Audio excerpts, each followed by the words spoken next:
Hello guys, आप लोगों को मेरा नमस्कार। आज हम बाली और सुग्रीव का जन्म पुरुष से कैसे हुआ, इस कहानी को विस्तार से बताने जा रहे हैं। भारतीय पुराणों और रामायण के कथाओं में कई ऐसे प्रसंग मिलते हैं जो सामान्य मानव तक से परे हैं। यह प्रसंग हमें यह दर्शाते हैं कि देवताओं, असुरों और वानरों का जीवन एक जैविक नियमों तक सीमित नहीं था, बल्कि दिव्य शक्तियों के कारण उनका जन्म, कर्म और अस्तित्व विशेष महत्व रखते थे। ऐसा ही एक अद्भुत रहस्य है वानर भाइयों बाली और सुग्रीव का जन्म पुरुष से कैसे हुआ। रामायण में बाली और सुग्रीव वानर ऋक्षराज के पुत्र बताए जाते हैं, किंतु इनका जन्म किसी स्त्री की कोख से नहीं बल्कि एक पुरुष के शरीर से हुआ था। यह कथा भारतीय पौराणिक परंपरा की अद्भुत घटनाओं में से एक है। आइए इस रहस्य को गहराई से समझें। ऋक्षराज की तपस्या और वरदान।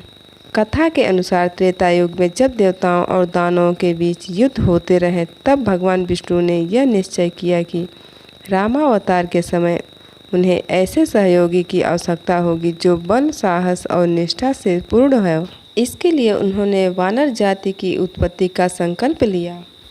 उस समय वानरों के आदि पुरुष ऋक्षराज, जिन्हें वानर कुल का आधिपत्य कहा जाता है, कठोर तपस्या कर रहे थे। उनकी तपस्या से प्रसन्न होकर ब्रह्मा जी उनके सामने प्रकट हुए और वरदान मांगने को कहा। ऋक्षराज ने प्रार्थना की, हे प्रजापति, मुझे ऐसे संतान प्राप्त हो जो अपार बल, साहस और पराक्रम से युक्त हो तथा देवताओं और ऋषियों की सेवा करे। ब्रह्मा जी ने उन्हें आशीर्वाद दिया कि तुम्हारे वंश में 2 ऐसे तेजस्वी पुत्र जन्म लेंगे जो आगे चलकर राम काज में सहयोगी बनेंगे। ऋक्षराज आशीर्वाद पाकर प्रसन्न हुए, किंतु वे संतान प्राप्ति की इच्छा से व्याकुल थे। तब वे एक दिन ऋष्यमुख पर्वत के समीप कठोर तप कर रहे थे। तभी देवताओं ने उनकी तपस्या की परीक्षा लेने का निश्चय किया। एक दिन वे पर्वत की चोटी पर ध्यान में लीन थे। उस समय सूर्यदेव और इंद्रदेव वहां प्रकट हुए। उन्होंने ऋक्षराज को आशीर्वाद देते हुए दिव्य तेज प्रदान किया। जैसे ही वह दिव्य आभा ऋक्षराज के शरीर में प्रवेश की, उनके शरीर से पसीना की बूंद टपकी। कथा के अनुसार जब ऋक्षराज ने अपने शरीर को झाड़ा तो उनके पुरुषांग की निकली हुई पसीने से बूंदें भूमि पर गिरी। उन बूंदों में से दिव्य वानर शिशुओं का जन्म हुआ। इन्हीं में से एक बाली और दूसरा सुग्रीव था। बाली और सुग्रीव का दिव्य जन्म। नंबर 1, बाली का जन्म। कहा जाता है कि जब पसीना पूर्व दिशा की ओर गिरा तो उस तेज से एक अति शक्तिशाली बालक उत्पन्न हुआ। यह बालक इंद्रदेव के अंश से उत्पन्न था, क्योंकि इंद्रदेव ने ऋक्षराज को वरदान स्वरूप अपना तेज प्रदान किया था। वही बालक आगे चलकर बाली कहलाया। नंबर 2, सुग्रीव का जन्म। जब पसीना पश्चिम दिशा की ओर गिरा तब सूर्यदेव के तेज से युक्त दूसरा बालक उत्पन्न हुआ। यह बालक तेजस्वी, तेजपुंज और निष्ठावान था। यही आगे चलकर सुग्रीव कहलाया। अब प्रश्न यह है कि बाली और सुग्रीव का जन्म किसी स्त्री से क्यों नहीं हुआ, बल्कि पुरुष से ही क्यों हुआ? इसके पीछे गहरी पौराणिक मान्यता है। रामावतार के समय ऐसे पराक्रमी सहयोगी चाहिए थे कि जिनका जन्म साधारण मानव स्त्रियों से न हो, इसलिए देवताओं ने उन्हें सीधे पुरुष से उत्पन्न किया। भारतीय ग्रंथों में यह उल्लेख मिलता है कि कभी कभी पुरुषों से भी संतान उत्पन्न हुई है, जैसे महाभारत में वेदव्यास की कृपा से बिना स्त्री के भी संतानों का जन्म हुआ। शिखंडी का परिवर्तन। यहाँ तक कि श्री कृष्ण ने भी उत्पन्न किए बिना गर्भ में भ्रूण का स्थानांतरण किया। सुभद्रा और बलराम की कथा।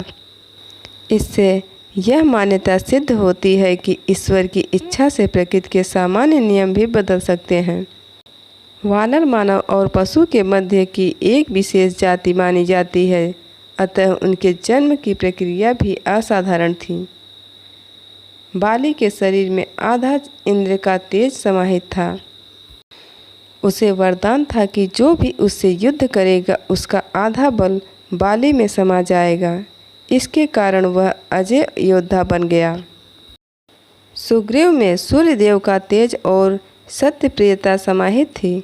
वह धर्मनिष्ठ, वचनबद्ध और मित्र भाव रखने वाला था। यही कारण है कि वह राम का सखा और सहयोगी बना। वाल्मीकि रामायण, इसमें स्पष्ट उल्लेख है कि बाली इंद्र का पुत्र था और सुग्रीव सूर्य का। कई लोक कथाओं में यह भी कहा जाता है कि ऋक्षराज एक झील में स्नान कर रहे थे और वहां जल के संपर्क से उनके शरीर से संतान उत्पन्न हुई। भागवत पुराण, यहाँ वानरों की उत्पत्ति प्रसंग में देवताओं के अंश की पुष्टि मिलती है। ईश्वर की इच्छा सर्वोपरि है। प्रकृति के नियम भी ईश्वर के संकल्प से परिवर्तित हो सकते हैं। पुरुष और स्त्री का भेद केवल भौतिक जगत तक सीमित है। दिव्य लोक में शक्ति और इच्छा सर्वोपरि होती है। वानर भाइयों का जन्म यह दर्शाता है कि साधारण से साधारण जीव भी ईश्वर की योजना का महत्वपूर्ण हिस्सा हो सकते हैं। बाली और सुग्रीव आगे चलकर केवल जन्म कथा तक सीमित नहीं रहे। उनका जीवन राम कथा का महत्वपूर्ण अध्ययन बना। सुग्रीव ने राम की शरण ली और उनकी मित्रता से पुनः अपना राज्य पाया। राम ने बाली का वध कर सुग्रीव को न्याय दिलाया। यह प्रसंग भी इस बात का प्रतीक है कि जन्म चाहे कितना भी दिव्य क्यों न हो, कर्म ही व्यक्ति का असली मूल्य निर्धारित करते हैं।